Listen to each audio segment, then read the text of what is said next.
বিশ্বজিৎ কুমার পাল আমাদের মোটা অঙ্কের লোন দেওয়ার কথা বলে আমাদের অনেক সঞ্চয় টাকা নিয়েছে। আমার কাছ থেকে 26,05,000 টাকা নিয়েছে এবং আমাকে বলছে যে 3 লাখে 20 লাখ লোন পাবে জনপ্রতি।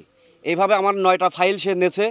আমাকে 1,80,00,000 টাকা আমাকে ঋণ দেবে এই বলে আমার কাছ থেকে 26,05,000 টাকা নিয়েছে এবং এটা আমাকে কাউকে বলতে নিষেধ করেছে। আমি কাউকে বলি নাই এবং পরবর্তীতে দেখলাম যে সে আমার সাথে চিটারি করছে। সে চিট করে সে পালায় গেছে। সে একটি খামার প্রকল্পে চাকরি করতো, এখন সে পল্লী সঞ্চয় ব্যাংকে আছে।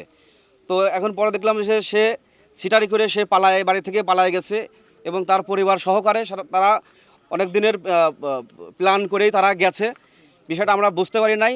গত 2 দিন যাবৎ সে নিখোঁজ। পরিবারের এখন কেউ বাড়িতে নাই। আমরা এখন এই দায়ভার এখন কে নেবে?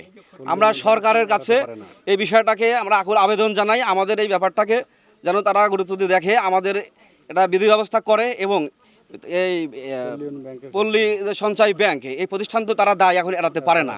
আমাদের পাবনা জেলার সুজানগরের যে পল্লী সঞ্চয় ব্যাংক শাখা, এটা আমাদের এই দুলাই ইউনিয়নের যে ছিল বিশ্বজিৎ পাল, তো আমরা দীর্ঘদিন যাবত এই সংস্থার সাথে আমরা জড়িত।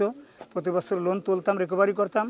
তো এবারে একটু বেশি অপশন দিল যে হুজুর 3 লক্ষ টাকা পর্যন্ত আপনার দেওয়া হতে পারে, তো এই জন্যে আপনি ওইটা রিকভারি করেন। তো আমার ছিল 80,000 টাকা।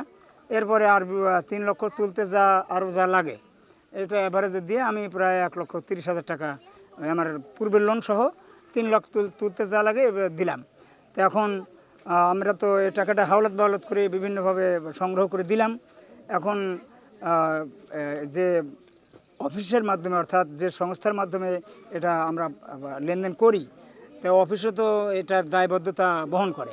সুতরাং আমরা সরকার এবং প্রশাসনের কাছে আবেদন জানাচ্ছি যে অতি দ্রুত এই বিশ্বজিৎকে আইনের ধরে তাকে আইনের আওতায় আনার জন্য আমাদের আবেদন।